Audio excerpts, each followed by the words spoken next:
Voice आ रही होगी, अब देखो, अब आ रही होगी, अब देखो वॉइस आ रही होगी, कोई दिक्कत नहीं होगी मेरे हिसाब से। एक बार देखो वॉइस का इशू अब रिजॉल्व हुआ। रिजॉल्व योर वॉइस इशू, फटाफट बताओ। सचिन, नेहा, एक बार बताओ चेक करके वॉइस आ रही है क्या।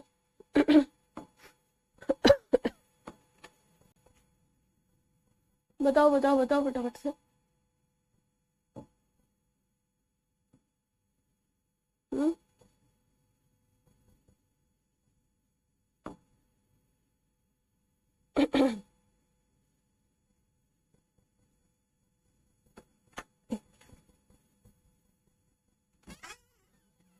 सर देखना इशू कहाँ है वॉइस का, सर कहाँ पे इशू है, वॉइस का इशू कहाँ पे है, देखना एक बार। मेरे पास तो है वॉइस का इशू आ रहा है, वॉइस नहीं है।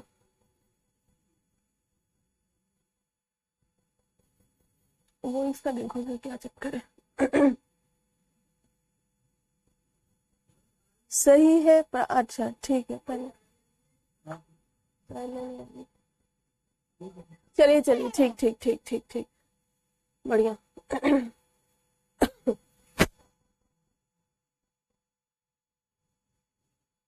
एक मिनट का समय देंगे, है ना। आंसर लिख के आप सभी ने मुझे सेंड करे, मैंने सबके चेक भी कर दिए, है ना, चेक भी कर दिए। किसी के रह गए हो तो बता दो। किसी के अगर रह गए हैं तो बता सकते हैं मुझे।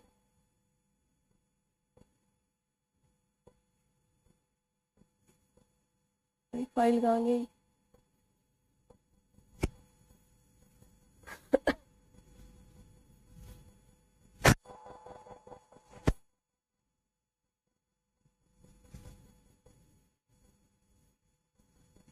हम्म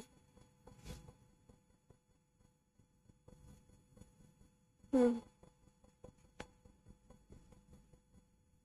ठीक,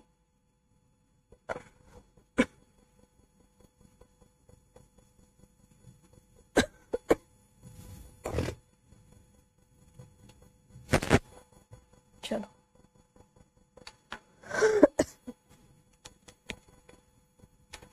वॉइस नहीं आ रही है मतलब, अब तो आ रही है ना। हाँ, ये पीडीएफ मिल जाएगा, बिल्कुल ऑडिबल हूं मैं आप लोगों को, बिल्कुल। अब यहाँ पर हमने आपको कुछ प्रैक्टिस के क्वेश्चन दिए थे, प्रैक्टिस के क्वेश्चन दिए थे, हम इसे लिखेंगे हिंदी में, है ना। इसमें लिख लेते हैं हम कि उत्तर लेखन आपको कैसे करना है। ये चीज आपने बहुत बेहतर तरीके से इसको प्रदर्शित करा। काफी सारे ऐसे आंसर्स हैं कि मैं अगर आपको दिखाने बैठूं तो वास्तव में काबिले तारीफ है। जो हम उत्तर लिखते हैं, खासतौर पर जो हम जीएस का उत्तर लिखते हैं और ऑप्शनल का डिफरेंट होता है। मैं कह रही हूँ कि जब आप सामान्य अध्ययन का उत्तर लिखते हैं और जब आप लिखते हैं यहाँ पर ऑप्शनल, यानी कि जो आपका वैकल्पिक विषय है ना, ऑप्शनल।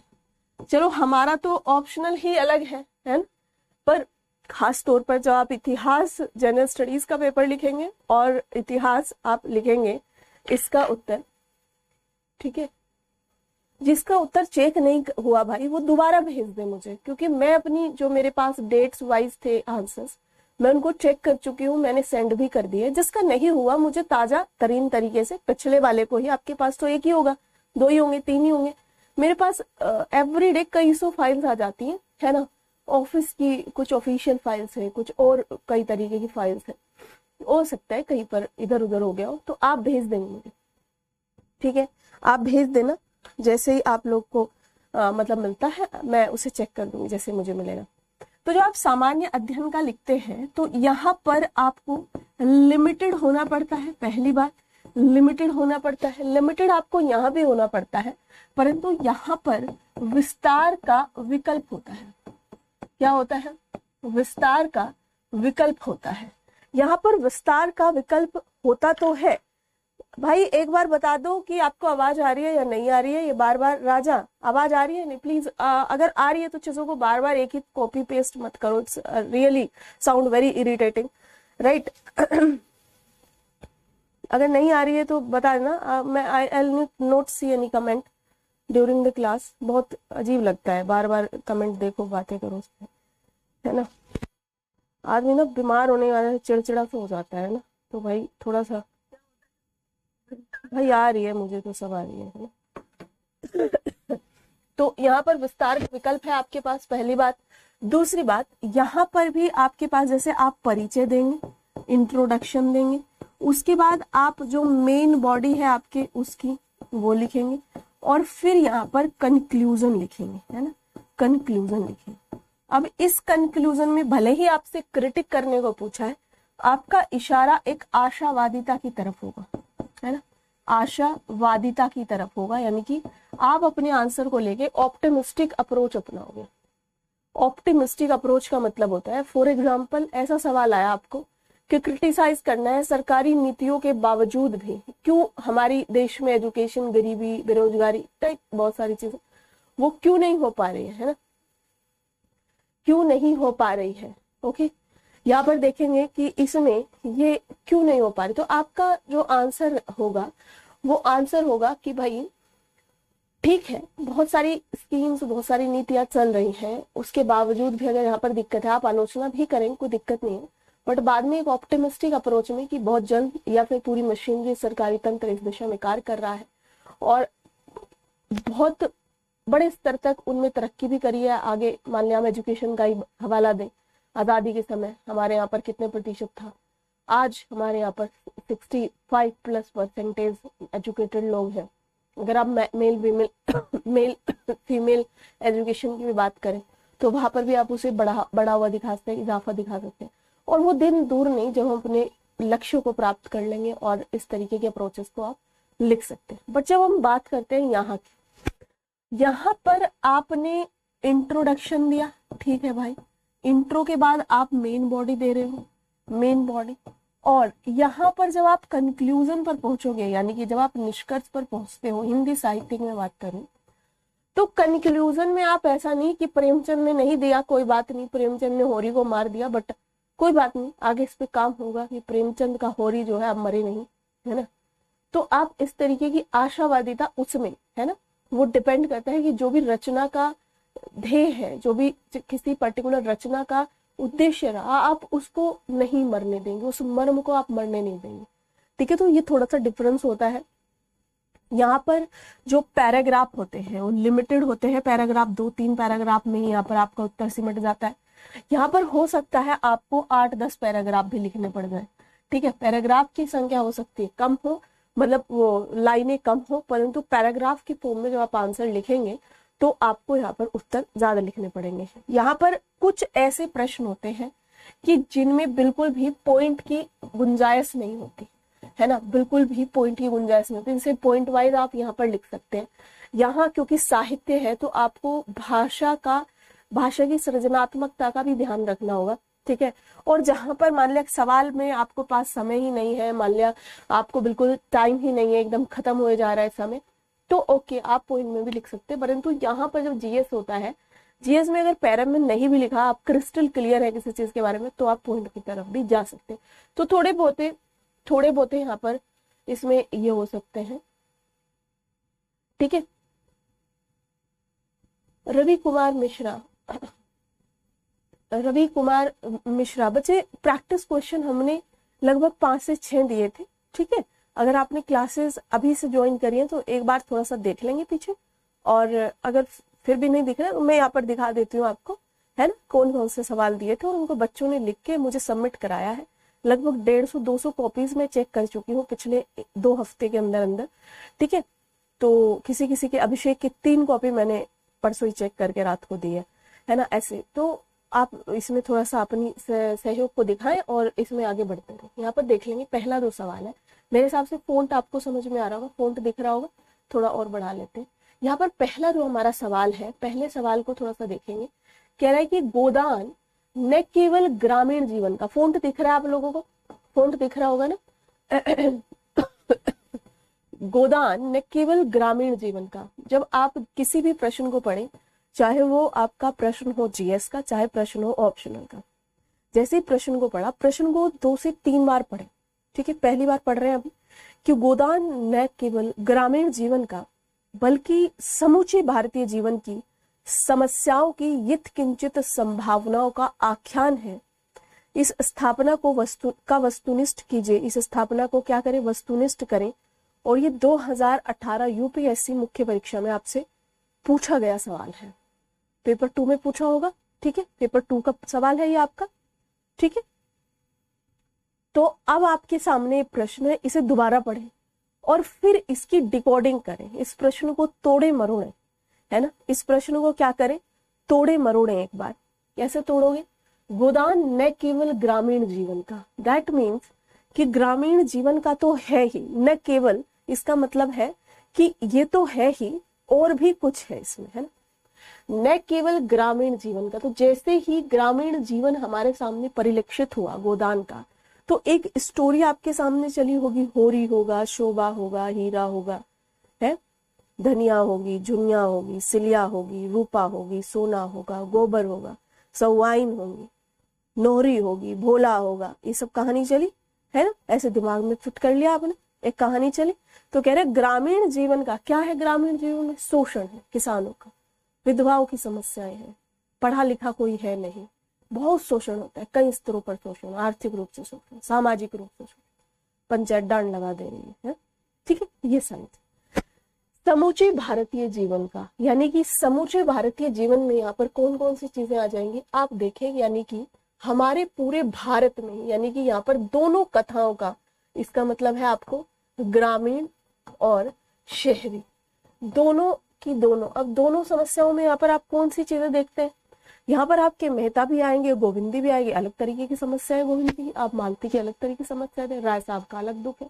तो ये चीजें, तो यानी कि यहाँ पर दोनों की दोनों चीजें आपकी आ जा रही है। कह रहे कि दोनों समस्याओं का यत्किंचित संभावनाओं का आख्यान है। शुरू कैसे? आप कुछ और तरीके से शुरू कर सकते हैं, कोई दिक्कत नहीं, शब्द अलग हो सकते हैं, लिखने का तरीका बताया है।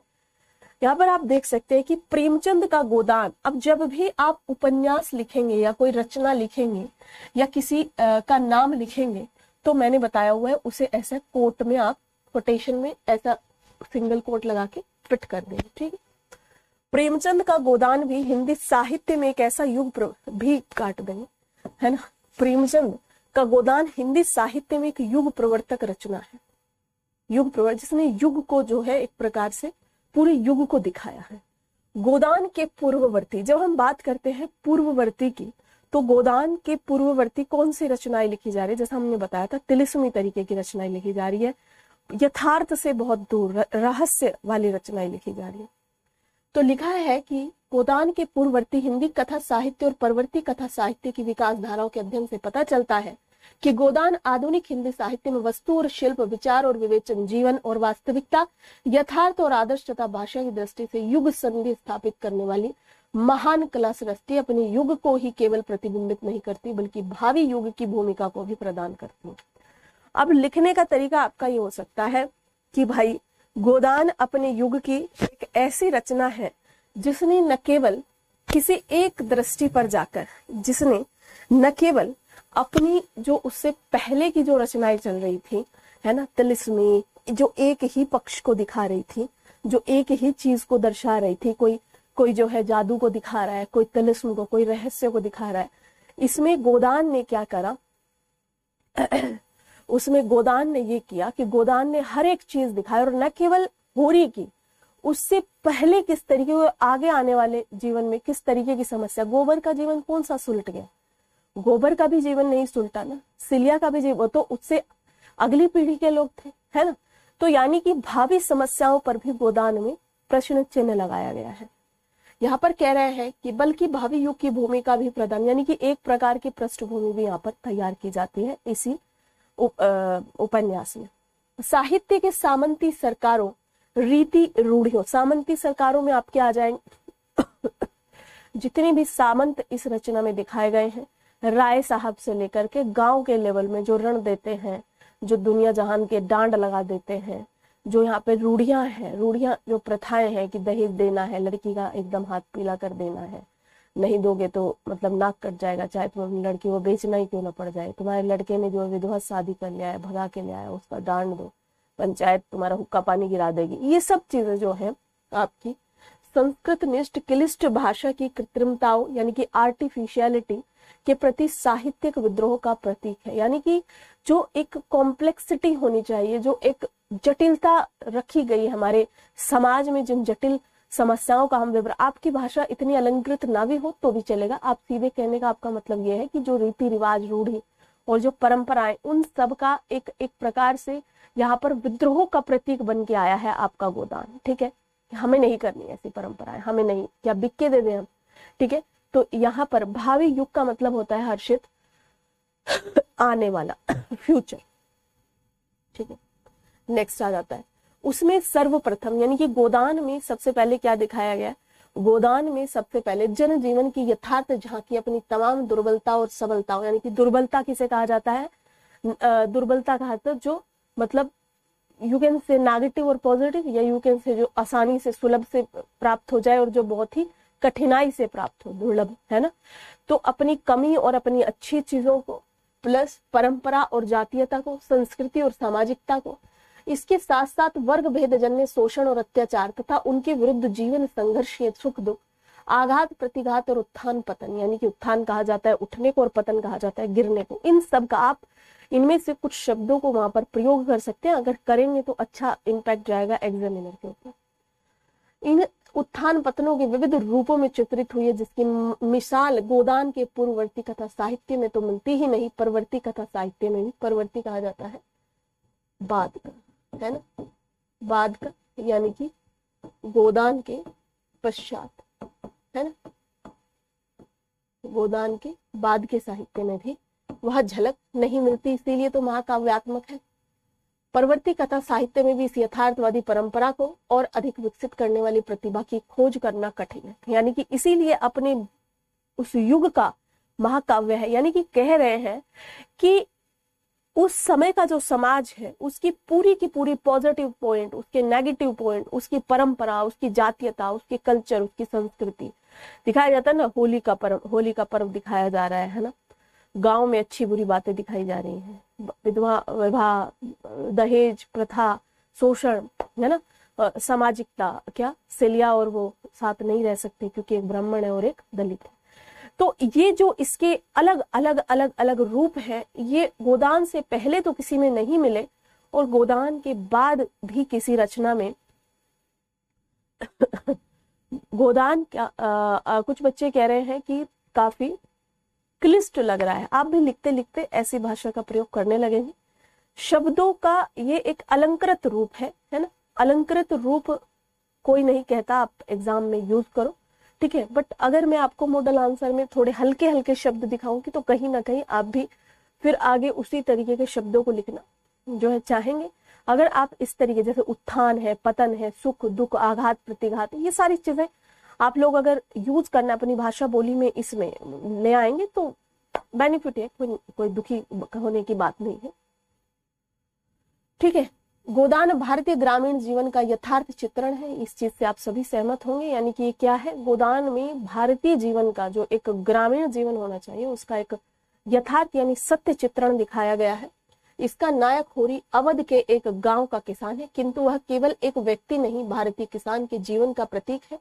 वह व्यक्ति होते हुए भी एक वर्ग है। ये एक सवाल भी पूछा गया था कि इसमें वर्गीय चरित्रों को ज्यादा दिखाया गया है। वर्गीय का मतलब होता है कि होरी अकेले पूरे एक किसान वर्ग का प्रतिनिधित्व कर रहा है, राइट। तो ये केवल होरी नहीं है, ये पूरा का पूरा एक वर्ग है। उसके व्यष्टि जीवन में, व्यष्टि कहा जाता है इंडिविजुअल यूनिट को, समष्टि कहा जाता है समाज को, ठीक है। तो व्यष्टि माने एकल लिख सकते हैं आप, यहाँ पर व्यष्टि की जगह एकल लिख सकते हैं आप, यहाँ पर व्यक्तिगत लिख सकते हैं, ठीक है, व्यक्तिगत लिख सकते हैं, आपकी मर्जी। उसके एकल जीवन में, उसके व्यक्तिगत जीवन में भारतीय कृषक की परंपराओं, सांस्कृतिक विरासतों, उसकी रूढ़ियों, रीति रिवाजों, उनकी कष्ट कथाओं और अतृप्त अभिलाषा। क्या है अतृप्त अभिलाषा? गाय ना खरीद पाने की, है ना, गाय ना खरीद पाने की इच्छा, गाय ही नहीं खरीद पा रहा। दूसरे जमींदार, महाजन और हाकिम आदि विविध वर्गों से उसके रूप संबंधों को समष्टिगत व्यापक अभिव्यक्ति हुई है।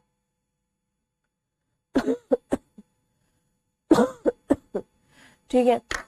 यानी कि यहाँ पर ये कह रहे हैं कि गोदान न केवल एक होरी की कथा है, ये समस्त उन किसानों की कथा है जिन किसानों के एक वर्ग है ना, जो पूरा का पूरा, हमारी तो व्यवस्था उस समय कृषि पर ही आधारित थी। अगर हम उस समय की भारतीय व्यवस्था की बात करें तो इंडस्ट्रियलाइजेशन उतना ज्यादा नहीं हुआ था, है ना, और कृषि पर ही हमारे देश की मतलब 80-90% लोग कृषि पर ही डिपेंड थे। एजुकेशन उतना था नहीं कि बाहर विदेशों में सब चले जाए, है ना। उस समय गांधी जी और नेहरू जी ही, जो एक बड़े परिवारों से, रॉयल फैमिली से होते थे, वही विलायत में जाकर पढ़ पाते थे, वही जो है वकालत कर पाते थे, बाकी किसी के बस की बात नहीं। तो कह रहे हैं कि कि एक होरी अपने व्यक्तिगत जीवन में, होरी के सामने, उसके सामने बहुत सारे रीति रिवाज है। रीति रिवाज यहाँ पर आपके आ जाएंगे कि जैसे भारतीय परंपरा, त्योहारों की परंपरा है। त्योहार करने के लिए भारतीय किसान के पास पैसा नहीं होता। हमें आज भी याद है कि गांव में कहा जाता था कि जो त्योहार होते हैं वो पैसे वालों के होते हैं। ये बात बिल्कुल सत्य है। जिसके पास पैसा नहीं वो क्या दशहरा मनाएगा, जिसके पास पैसा नहीं वो क्या दिवाली मनाएगा। दिवाली में रंग चाहिए, दिवाली मतलब पेंट कराते हैं लोग घरों पे, दिवाली में बड़ी बड़ी लाइटें चाहिए, दिवाली में कैलेंडर चाहिए, पोस्टर चाहिए, पटाखे चाहिए, दिए चाहिए, अगरबत्तियां चाहिए, मोमबत्तियां चाहिए। कहाँ कोई कर पाएगा।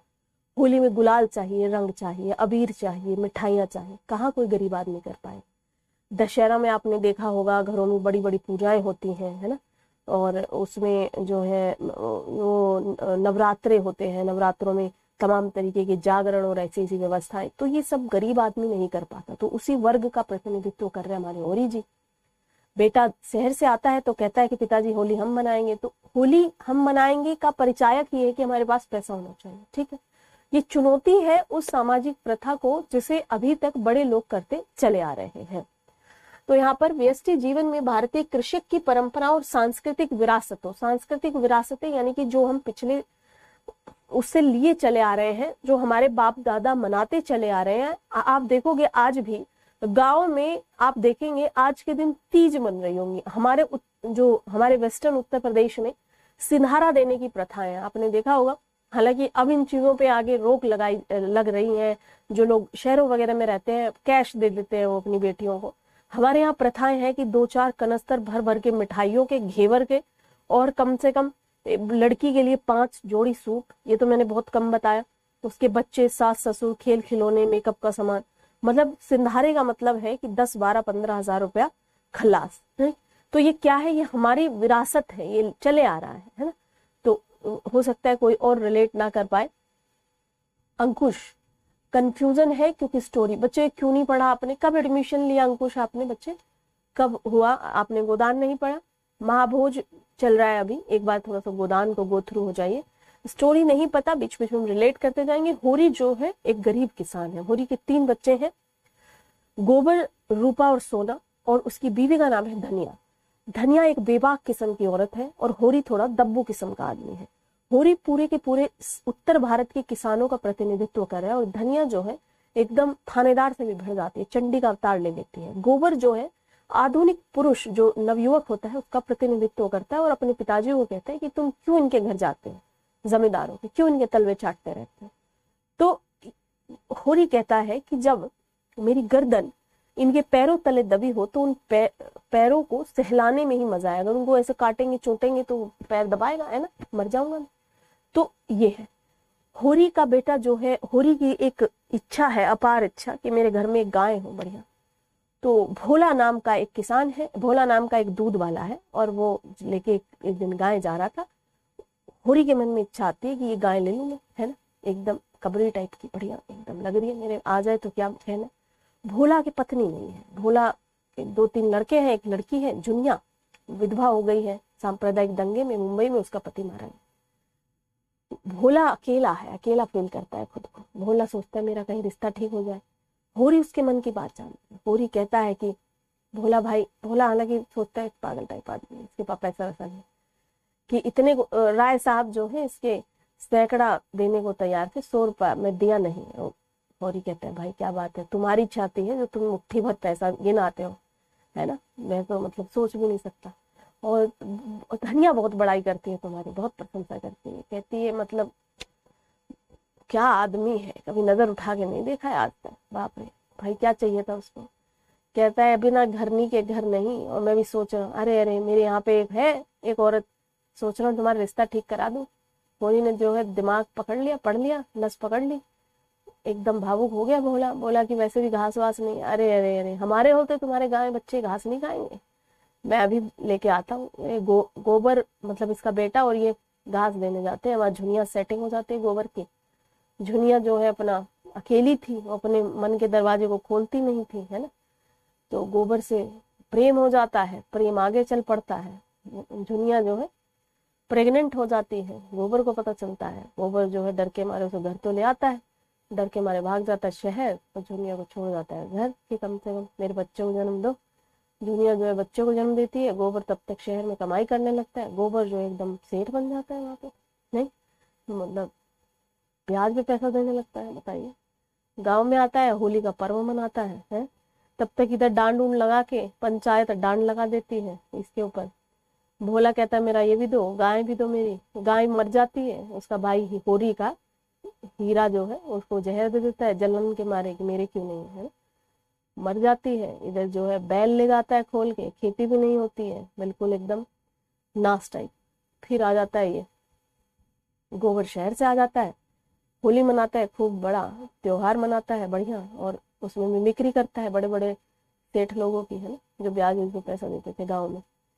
चिढ़ जाते हैं, और इसकी जो बहन है सोना और रूपा, गोबर की, सोना की शादी होती है, रूपा की शादी पहले सोना की होती है मथुरा से।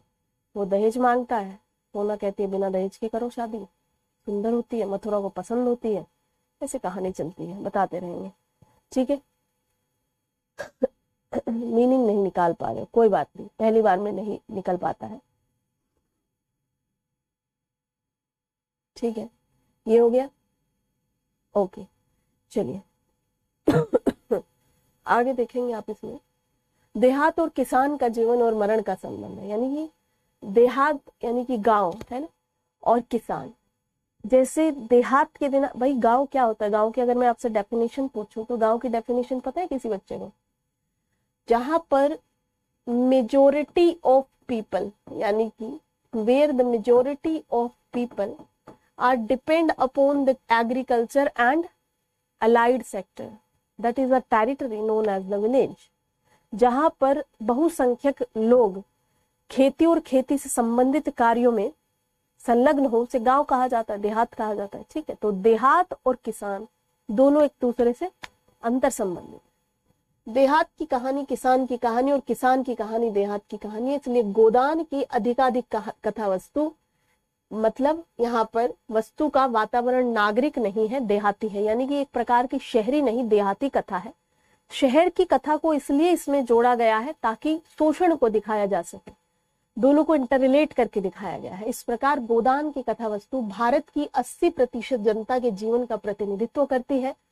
होरी एक किसान का यथार्थ चरित्र है, उसके अपने सारे अंतर विरोधों और गुणों और दोषों की सजीव कहानी। अंतर विरोध कहते हैं जो हमारे अंदर ही 50 तरीके काम चलते रहते हैं। अंदर कोई बात उठती है, उसका एकदम विरोध करता है। मान ले मैं कहूँ गाय ले लूं, पर पैसे नहीं है, गाय तो लेनी है, अच्छी बात है, कैसे लूं, है ना, ये सारी चीज। होरी मन से बड़ा उदार है, किंतु महाजनी सभ्यता का मतलब हुआ जो उससे वो ले जा रहे पैसे की मार से उसकी दरिद्रता से संकीर्ण और नीच बनने पर मजबूर कर देती है। यानी कि होरी मन का अच्छा है, पर आपने उसमें सुना होगा वो जो बांस बेचने आता है दमड़ी बसोर, उससे होरी छल करने की बात करता है, मतलब उससे पैसा अधिक मांग करके अपने भाइयों से छल करने की कोशिश करता है। सोचो, बहुत सी दुर्बलताएं उसे विरासत में भी मिली हैं। गरीबी के कारण वह अपने भाई से 5 रुपए की बेईमानी तक करने को तैयार है, किंतु तब उसका भाई हीरा उसकी गाय को द्वेष और ईर्ष्या के कारण विष देकर मार डालता है। प्रेमचंद के पूर्ववर्ती उपन्यासों में वर्ग और व्यक्ति का एक मिनट मार डालता है। उसके बाद ये लिख दे रही हूँ यहाँ पे, हीरा के वापस आने पर, ये पीडीएफ अपलोड करा दूंगी, हीरा के वापस आने पर होरी का भातृत्व प्रेम जगता है तथा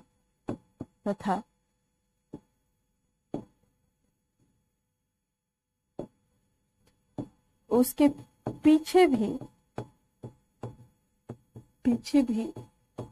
वह हीरा के परिवार की पूरी जिम्मेदारी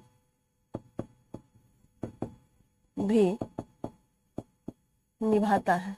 ठीक है, ऐसा नहीं है कि वो हराम है, वो खराब है ना, वो तो परिस्थितिवश 5 रुपए सोचते हैं कि 5 रुपए अगर एक्स्ट्रा मिल जाए तो क्या ही कहने हैं, क्या ही कहने।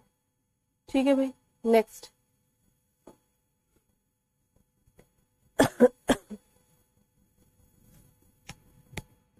नेक्स्ट आ जाता है आपका, प्रेमचंद के पूर्ववर्ती उपन्यासों में वर्ग और व्यक्ति का एक साथ चित्र उपस्थित करने वाला इतना उदार स्वाभाविक मानव चरित्र तो मिलता ही नहीं। परवर्ती उपन्यासों में भी जो शिल्प की दृष्टि से कई बातों में गोदान से आ गया, ऐसा पौरुष चरित्र पाना, यानी कि ऐसा बिल्कुल पाक पवित्र पौरुष चरित्र पाना कठिन ही है।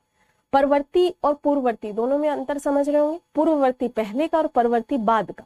परवर्ती उपन्यासों में व्यक्ति वैचित्र और व्यक्ति कौतूहल तो बहुत है, किंतु उनमें जनजीवन के इतना सहज प्रतीक चरित्र नहीं मिलते।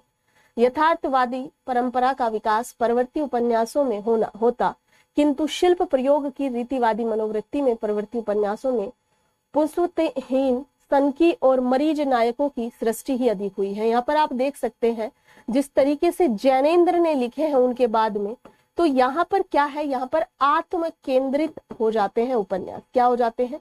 आत्म केंद्रित हो जाते हैं।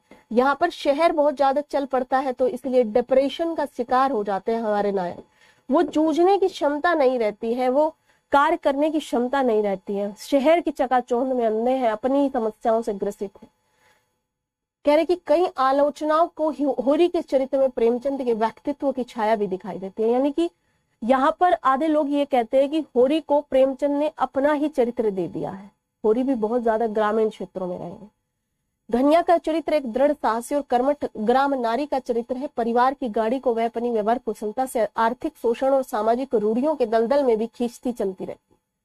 जो बात उसके सहृदय हृदय को उचित प्रतीत हो, फिर वह उसके लिए बड़ी से बड़ी सामाजिक श्रृंखला की भी परवाह नहीं करती। इसमें यहाँ ये लाइन क्यों लिखी मैंने, क्योंकि आप देखेंगे धनिया का समाज के विपरीत जाकर गर्भवती झुनिया को अपनाना कितना उसे कहा, झुनिया को उसने अपना लिया गोबर के वाइफ के रूप में।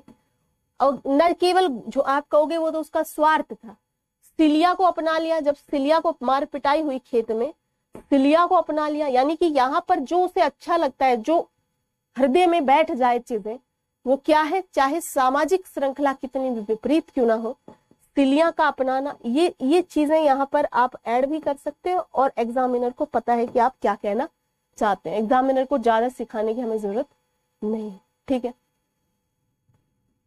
नेक्स्ट आ जाता है, वह अपने पुत्र गोबर के किए हुए असामाजिक प्रेम को अपने साहस, वही चीज है, साहस के द्वारा पाप बनने से बचा लेती है। गोबर विधवा झुनिया की यौवन शक्ति में उसे गर्भवती बना देता है, और जब इस कार्य के दायित्व का बोझ का पता चलता है तब वह झुनिया को अपने घर छिपाकर छोड़ देता है और खुद शहर भाग जाता है। तो यहाँ पर धनिया की स्वीकार्यता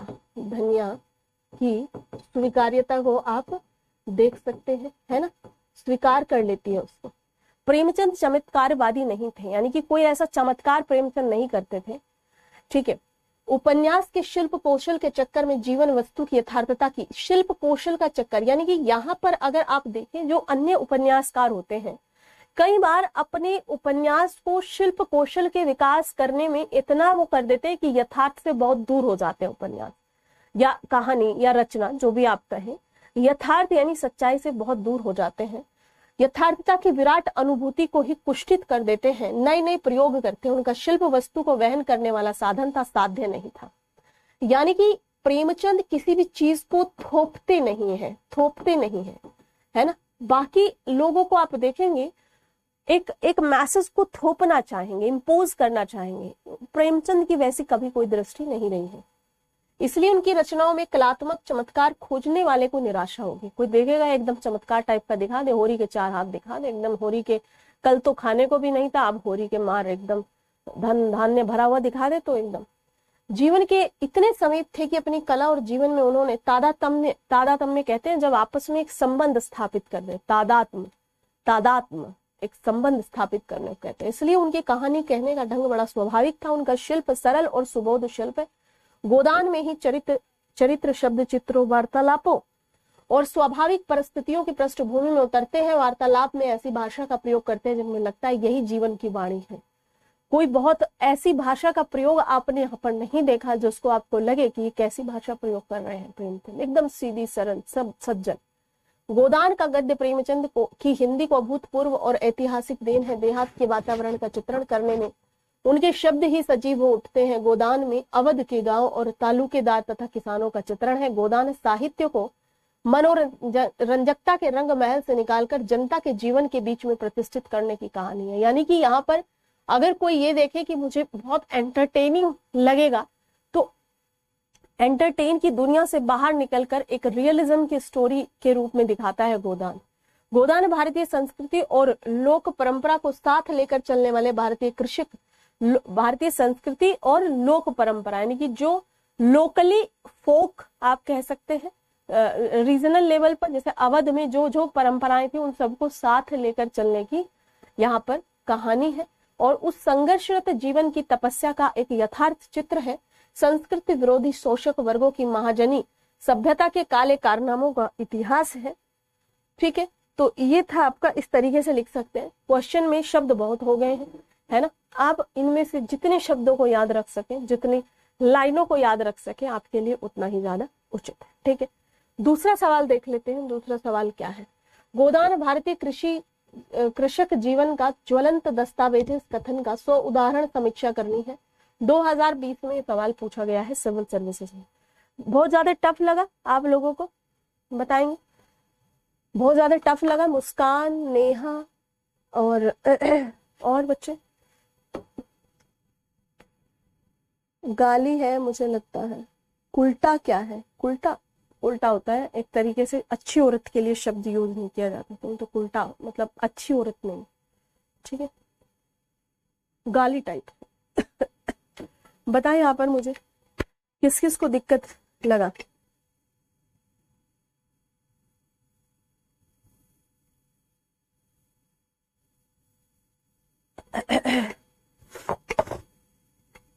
रवि, आ जाएंगे बच्चे, धीरे धीरे शब्द भी कंट्रोल करने आ जाएंगे आपको। मैं तो इसलिए ज्यादा लिखवा दे रही हूँ कि अगर मैं कम ही लिखाऊंगी तो कम में से और कम याद रहेगा, है ना। शब्द कंट्रोल करने आ जाएंगे आपको।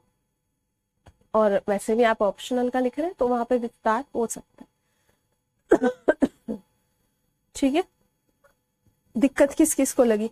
दूसरा सवाल देख लेते हैं यहाँ पर। मेरे हिसाब से कब तक सिलेबस? अनिकेत जी, कब ले हो एडमिशन? बच्चे सितंबर अक्टूबर तक चाहेंगे खत्म करने, है ना। बाकी थोड़ा सा इस बार कोशिश ये रहेगी कि थोड़ी चीजों को पीपीटी के माध्यम से रखें हम। क्या कहते हो आप सभी? अपना जवाब लिखो यहाँ पर मुझे कि अगर हम थोड़ा पीपीटी के माध्यम से जाएं चीजों को लेकर तो सिलेबस जल्दी कवर हो सकता है हमारा। लिखने में बहुत समय लगता है ना। बताना अपने विचार। गोदान भारतीय कृषि जीवन का ज्वलंत दस्तावेज है। इस कथन की हमें व्याख्या करनी। तो उदाहरण, गोदान प्रेमचंद का चिर अमर कीर्ति स्तंभ है। ऐसे ऐसे शब्द लिख देना, कुछ भी एकदम अपने युग का महाकाव्यात्मक उपन्यास है। ठीक है, क्वेश्चन समझने में प्रॉब्लम है। क्लिष्ट भाषा कौन? क्लिष्ट मुस्कान कहते हैं टफ को। आपको जो टफ लग रहा है वही आपके लिए क्लिष्ट है। ठीक है, जिसको जो आता है। लेखन शैली में थोड़ा इम्प्रूव करना है। बिल्कुल सचिन, हो जाएगा आपका। डिक्टेट करके लिखा है, ठीक है। लिमिटेड नहीं रहना है, बिल्कुल नहीं रहना है, नहीं है, ठीक है। अनिकेत, कुछ चीजें डिक्टेट करेंगे, कुछ चीजें नोट करेंगे, कुछ चीजें पीपीटी में रखेंगे और कुछ चीजें बोर्ड पर लिखेंगे, मिला जुला स्वरूप रहेगा, ठीक है, मिला जुला। मुस्कान यानी नो पीपीटी, कुछ चीजें लिख लेंगे मुस्कान पीपीटी में भी, ठीक है, ताकि आपको चीजें तुरंत मिल जाए, है ना। समझ रहे हैं मैं क्या कह रही हूँ, पूरा हम पीपीटी में नहीं रखेंगे। देखो यहाँ पर ये क्या कह रहे हैं, गोदान प्रेमचंद का चिर अमर कीर्ति,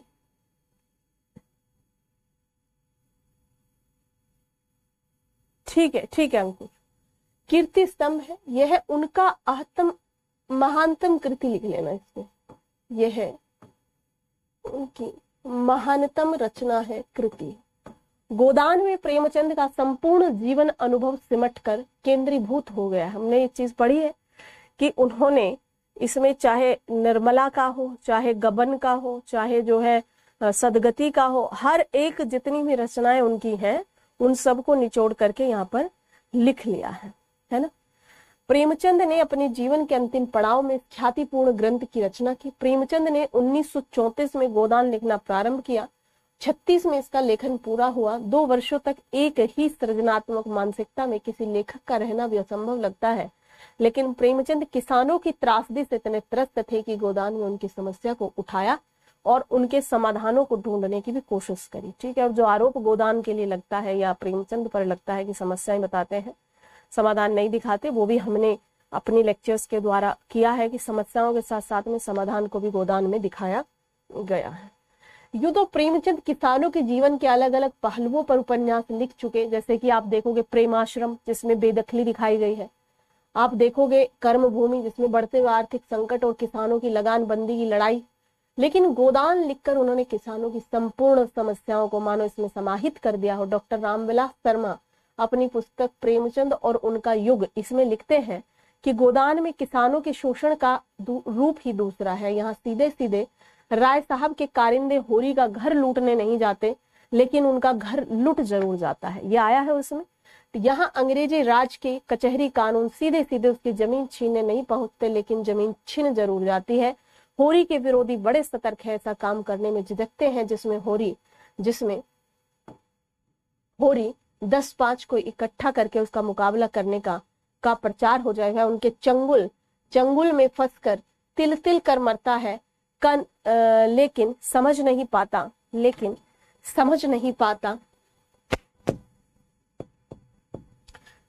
पाता कि यह सब क्यों हो रहा है। वह तकदीर को दोष देकर रह जाता है, समझता है यह सब भाग्य का खेल है, मनुष्य के बस में नहीं है, मनुष्य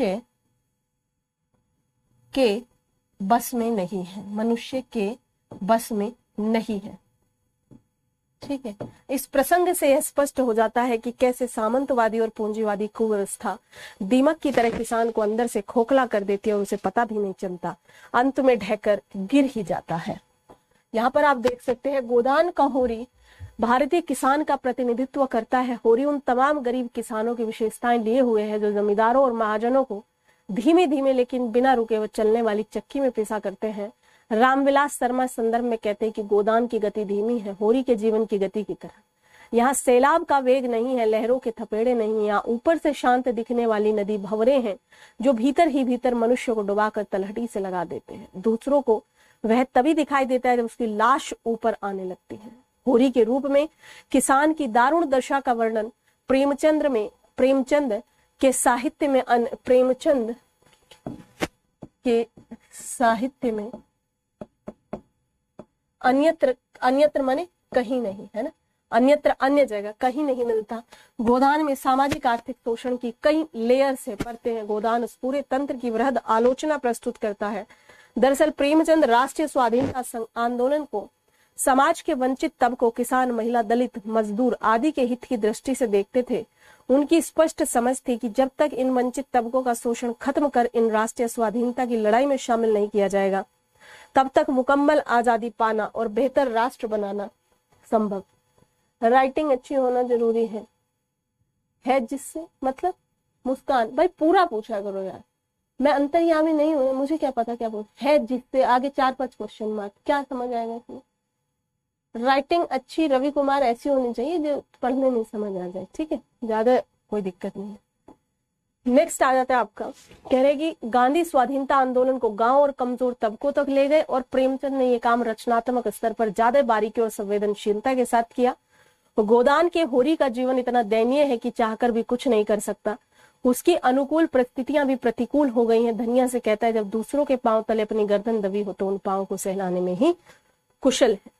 ठीक है, ये कौन कह रहा है? ये होरी कह रहा है। अच्छा, आ जाता है कि यहीं से और एक शोषण की शुरुआत होती है। सामंती और पूंजीवादी व्यवस्था के सामने इतना मजबूर है कि उसका जीवन सामंतों के हाथ में ना होकर पैरों में पड़ा है। बताओ, एक किसान की जिंदगी कितनी सस्ती है, सामंतों के पैरों में तो जीवन गया और पड़ा रहा तो मर मर कर चलती रहे। ऐसा मार्मिक कथन दिल में इतनी कचोट पैदा करता है कि जो किसान हमारा अन्नदाता है, हमारे जीवन को पालता है, उसी की जिंदगी इतनी मजबूर और लाचार है। लेकिन यहाँ ध्यान देने लायक ये बात है कि पराधीन भारत में पूरे देश का अंतिम बोझ किसान उठा रहा था।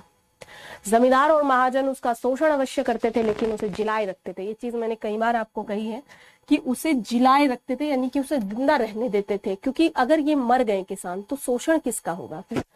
होरी जब जब आर्थिक संकट में फंसता है, महाजन उसे कर्ज देने के लिए पहुंच जाते हैं।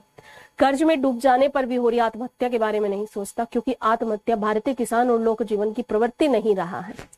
और अगर आज आप देखेंगे तो ये आत्महत्या में तब्दील हो चुकी है किसानों की मजबूरियां।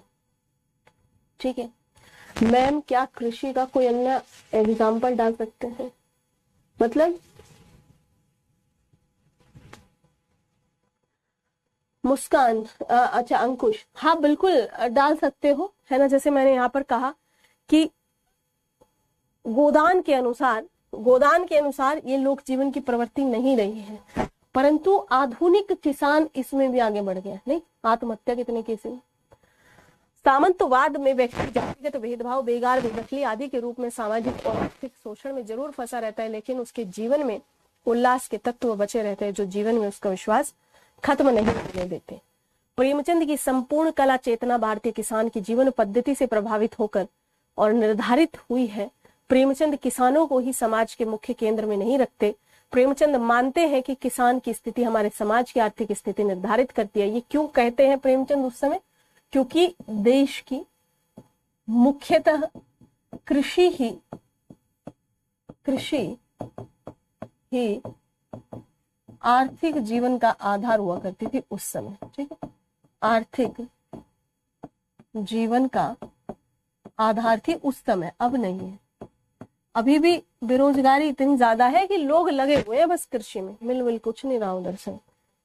ठीक है, किसान समझ, इसमें रामबख्श बैनी अपनी पुस्तक है उनकी प्रेमचंद और भारतीय किसान, उसमें लिखते हैं किसान समाज का आधार होता है, समाज का उत्पादक वर्ग किसान है, उसी की उन्नति से देश की उन्नति संभव है, उसकी बदहाली देश की बदहाली। ठीक है, आप इस तरीके की कोटेशन डालना चाहें तो डाल सकते हैं, नहीं डालना चाहें नहीं डाल सकते। फर्स्ट पैराग्राफ में है टी, मैम पैराग्राफ में ही लिखा है जिससे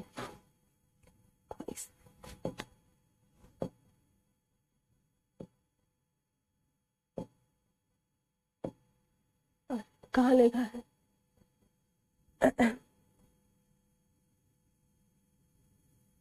कहाँ लिखा है? प्रेमचंद जीवन के अंतिम पड़ाव में ख्यातिपूर्ण, कहाँ लिखा है भाई? मुस्कान कहाँ लिखा है? मुझे मेल कर देना उसका फोटो खींच के। ठीक है, यहाँ पे मुझे दिखाई नहीं दिया पहले पैराग्राफ में। ओके, चलो एक सवाल और है, ये भी दिया था, सारे एक ही जैसे लगेंगे। गोदान न केवल कृषक जीवन का महाकाव्य अपितु पूरे समूचे युग की व्यथा कथा है। इस कथन का पक्ष और विपक्ष, इसमें विमर्श प्रस्तुत करना है आपको दोनों में। प्रेमचंद द्वारा लिखित गोदान नामक उपन्यास 1936 में लिखा गया। गोदान न केवल प्रेमचंद की यथार्थवादी तेवर और ऊर्जात्मक रचनात्मकता का सर्वश्रेष्ठ उदाहरण है, बल्कि हिंदी उपन्यास यात्रा के उस महत्तम चरण की उपलब्धि जिसमें न केवल भारतीय किसान का जीवन समाहित हो, बल्कि आने वाले जीवन की प्रतिध्वनि भी सुनाई देती हो। इन्हीं विशेषताओं के कारण गोदान महाकाव्यात्मक उपन्यास के रूप में स्थापित हो गया। हिंदी आलोचना में गोदान को महाकाव्यात्मक उपन्यास की संज्ञा से अभिहित किया गया, क्योंकि ये उपन्यास अपने समय एवं समाज का संपूर्णता चित्रित करता है। आलोचकों ने आधुनिक महाकाव्य के प्रतिमानों के आधार पर ही उस उपन्यास को ग्राम्य जीवन एवं कृषि संस्कृति का महाकाव्य घोषित किया, जैसा कि इसकी कथा किसी समय एवं समाज के दायरे में आबद्ध नहीं है। आबद्ध यानी कि बंधी हुई नहीं है ना।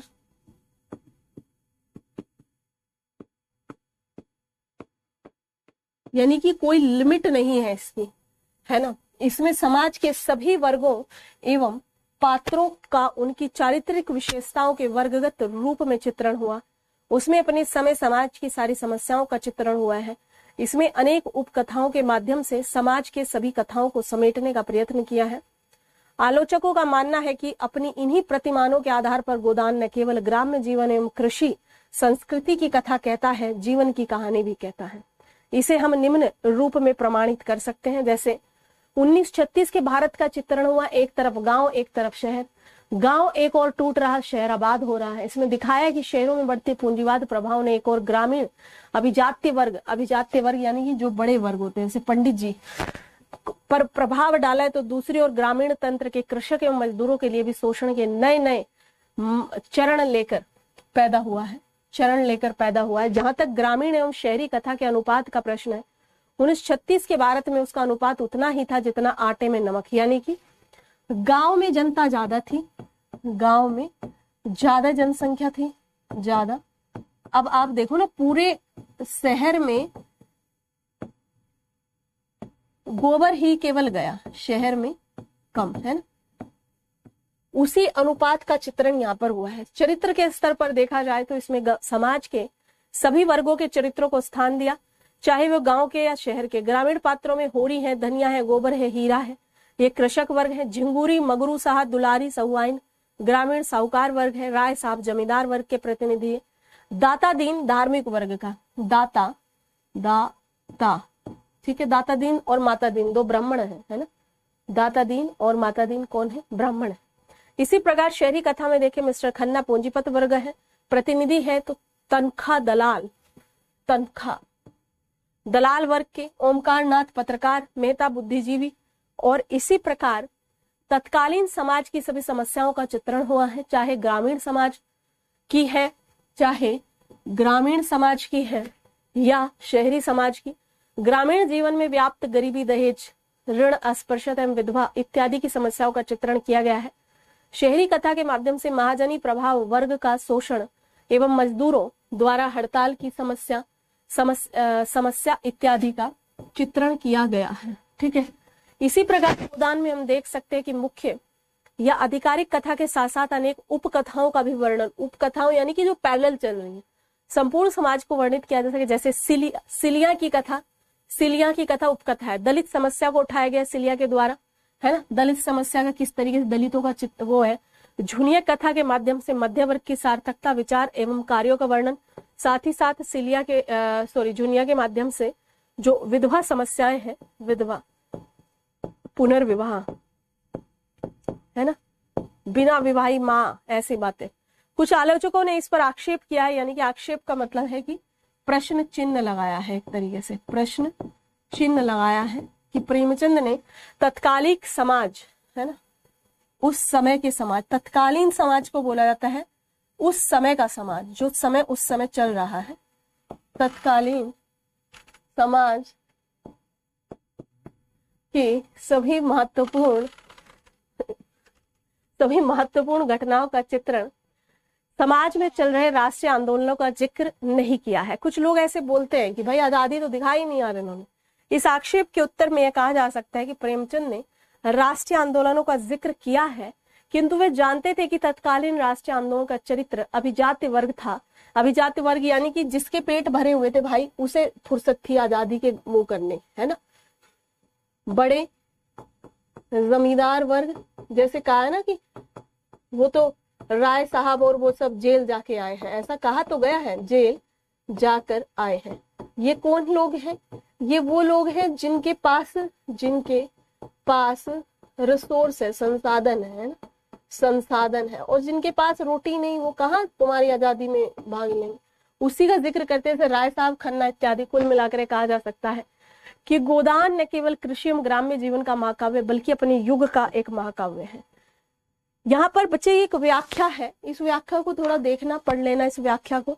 व्याख्या का मतलब है कि ये आप पहले तो ये पता हो कि कहाँ से ली गई है। यूपी पीसीएस में व्याख्या पूछी गई है 1-2 साल पहले, देखना। जिसे तुम प्रेम कहती हो धोखा है, उद्दीप्त लालसा का विकृत रूप, उसी तरह जैसे संन्यास केवल भीख मांगने का संस्कृत रूप है ना। ये पहले पता चले कहाँ से आया। मालती को कह रहे हैं यह प्रेम अगर जीवन में कम है तो मुक्त विलास में बिल्कुल नहीं है। सच्चा आनंद, सच्ची शांति केवल सेवा व्रत में है, वही अधिकार का स्रोत है, वही शक्ति का उद्गम है। सेवा की वह सीमेंट जो दंपति को जीवन पर्यंत स्नेह और साहचर्य में जोड़े रखता है, परित्याग है। अविश्वास है आपके ऊपर, पुरुष जीवन की नौका का कर्णधार होने के कारण जिम्मेदार ज्यादा है। आप चाहें तो नौका को आंधी और तूफानों में पार लगा सकते हैं, और आपने असावधानी की तो नौका डूब जाएगी और उसके साथ आप भी डूब जाएंगे। हालांकि मैंने इसमें यहाँ पर इसकी व्याख्या लिख दी है, पर आप एक बार ट्राई करना लिखने की, है ना। मैंने बता दिया मालती को कह रहे। कौन कह रहा है बताओ जरा, मालती कौन कह रहा है?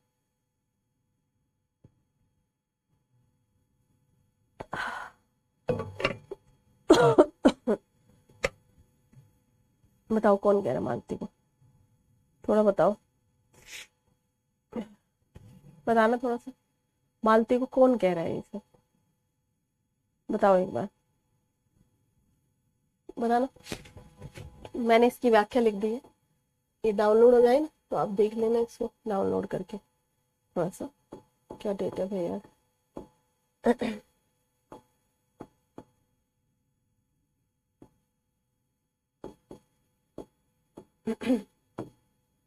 है ना, बताना। मेहता ही कह सकता है, बिल्कुल मेहता ही कह रहा है ना। तो कल करेंगे। महाभोज पढ़ लो, जो नए बालक है महाभोज पढ़ के आना। बिंदा कौन है? बिंदा कौन है उसमें? जोरावर कौन है? बेसर कौन है? लखन का क्या रोल है? दा साहब कौन है? मसाल के बाबू कौन है? दत्ता साहब कौन है? सब थोड़ा सा देख के आना। कैरेक्टर्स पतला सा है, 4-5 घंटे में खत्म हो जाएगा। 4-5 घंटे में खत्म हो जाएगा। 128 के करीब उसमें वो है पन्ने, उसको पढ़ लो। दिव्या को फिर पढ़ेंगे बाद में, है ना। पहले उसको पढ़ लो, आप सभी पढ़ सकते हो बढ़िया से। और इसकी व्याख्या का प्रैक्टिस करें कि व्याख्या आप लिख सकते हैं नहीं। बाद में खोल के देखना थोड़ा सा। पहले खुद से ही प्रैक्टिस करना कि आप लिख सकते हो या नहीं लिख सकते हो, ठीक है। थोड़ा सा देखना इसको खोल के कि आप लिख सकते हो या नहीं लिख सकते। ओके, पढ़ लिए हैं। एक और क्वेश्चन था हर्षित, उसको देखेंगे। मेरे से एक साथ ना इतनी देर पढ़ाया नहीं जा रहा है ना। थोड़ा सा उस चीज को समझने का प्रयास करें, क्योंकि अभी हुआ है वायरल और तोड़ सा दिया है वायरल ने एक तरफा, है ना। अभी एक और है क्लास, बट 1 घंटे रेस्ट लेंगे, उसके बाद थोड़ा देखेंगे क्या करना है, ठीक है। तो आप थोड़ा सा कल रखेंगे, 1-1.5 घंटे क्लास रखेंगे। उसमें मैं डिक्टेट करूंगी, आप लिख लेना चीजों को, ठीक है। मैं डिक्टेट करूंगी, आप लिख लेना उसमें चीजों को। ओके, बेसेसर बीसू की मौत, है ना। चलिए, तो शुक्रिया आप सभी का, थैंक यू सो मच। जिसके आंसर चेक नहीं हुआ भाई उसे दोबारा भेज दो, कल परसों में चेक करके दे दूंगी। ओके, चलिए, तो थैंक यू सो मच। बताना कोई दिक्कत अगर आई हो, क्वेश्चन पढ़ने में कोई दिक्कत अगर आपको आए उसको बताना मुझे। ओके, चलो, थैंक यू।